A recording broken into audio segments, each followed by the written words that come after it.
Students, हमने पिछले 2 videos में देखा एलसीएम के बारे में कि एलसीएम क्या होता है और उसको कैसे आइडेंटिफाई करते हैं, कैसे निकालते हैं। वो ये साइनोप्सिस फंडामेंटल है एलसीएम का समझने का। हमने लास्ट में 2 और 6 का एग्जांपल लेकर हमें इसके बारे में मैंने आपको दिखाया था कि जो है 6 और 2 का एलसीएम कैसे निकालते हैं। ये बिल्कुल सिंपल है, एलसीएम बहुत लंबे लंबे भी होते हैं। नेक्स्ट एग्जांपल है 5 और 7 का। यहाँ पे देखिए मल्टीपल्स ऑफ 5 जो हैं वो 5 हैं, 10 है, 15, 20 इस तरह से सो ऑन। ये 5 का टेबल ही है। ये 5 का टेबल मैंने आपको पहले ही बताया था कि टेबल को ही मल्टीपल, मल्टीपल को ही टेबल कहते हैं। तो ये 5 का टेबल है। 5 1 जा 5, 5 2 जा 10, 15, 5 3 जा 15 एंड सो ऑन। इसी तरह से 7 का टेबल है ये। 7 1 जा 7, 7 2 जा 14, 21 एंड सो ऑन। ठीक है।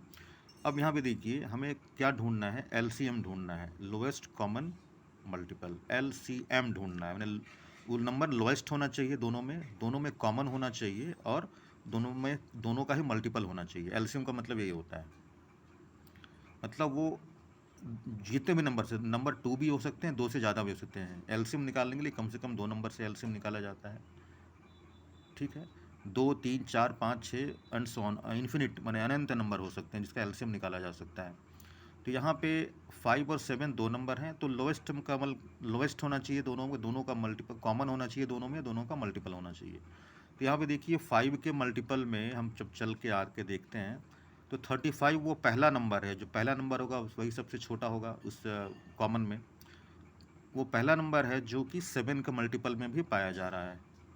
7 के मल्टीपल में भी 35 है और 5 के मल्टीपल में भी 35 है। और 5 का मल्टीपल में 35 पहला नंबर है जो 7 के मल्टीप्लाई में है, मल्टीपल में है। या फिर ऐसे कह सकते हैं कि 7 के मल्टीपल में 35 वो पहला नंबर है जो 5 के मल्टीपल में भी है। क्योंकि 5 के मल्टीपल में देखिए कि 35 से पहले ऐसा कोई भी नंबर नहीं है जो 7 का मल्टीपल में हो। उसी प्रकार 7 के मल्टीपल में ऐसा कोई भी नंबर नहीं है उसके जो 5 का मल्टीपल में हो। 35 ही है दोनों में।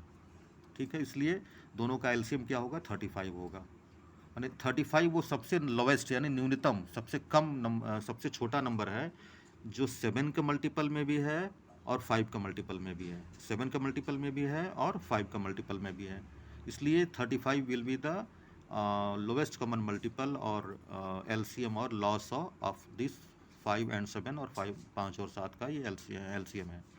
ये तो समझने के लिए है। इस तरह से आप निकाल भी सकते हैं सॉल्यूशन। लेकिन जो ट्रेडिशनली जो छात्र या आपको सिखाया जाता है वो ये छोटे बच्चों को एलसीएम निकालने के लिए सिखाया जाता है। लेकिन जब आप 3 4 5 में चले जाते हैं तो 4 या 5 क्लास में एलसीएम निकालने के लिए ये तरीका बताया जाता है आपको।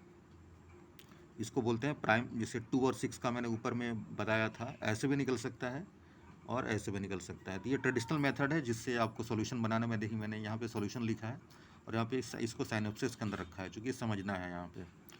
तो बेसिकली इसका जो सॉल्यूशन इस ढंग से निकालते हैं, 2 और 6 को लिख लेंगे इस तरह से। प्राइम फैक्टराइजेशन, प्राइम फैक्टराइजेशन मतलब होता है प्राइम नंबर से हम डिवाइड करते हैं।